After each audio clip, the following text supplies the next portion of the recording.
boop, boop, boop. This is an old fax machine. And what we're doing, we're sending the fax to the car through the AC system, and it comes out the tailpipe. What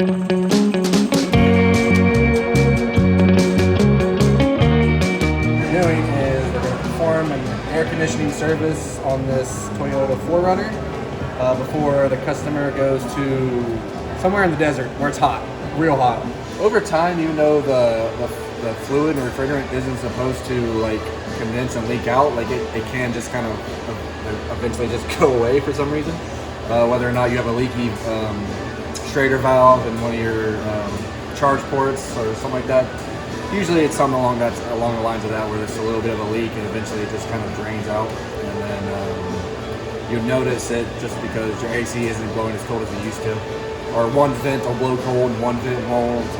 There's multiple symptoms you can have, but usually at every time there's a complaint with the AC service, we start with an AC service, evacuate, leak test, if it passes, recharge, and make sure everything works. And then anything beyond that, we would check fuses, relays, control modules, and on cars with really complex AC systems that have like 3-row AC systems and different pressure sensors, those diagnostics can get really intensive and complicated. So right now we're evacuating the system, which just use the machine to draw out all the refrigerant in the system that's currently there, and then depending on how much we draw out, we'll know whether or not it's low or not, and we do a leak test and a vacuum test to make sure there's no leaks in the system. We'll recharge it to whatever the specification calls for, and then we're good to go. Any desert conditions you want to go in. Reading the card for the capacity of the refrigerant system. So the capacity is 1.43 pounds. We recovered 0.62, so about halfway down.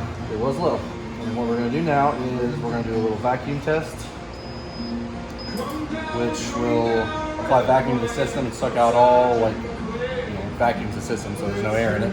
And then it'll do a leak test, and it just repressurizes the system and then monitors the comeback of the pressure for a leak. Whoa.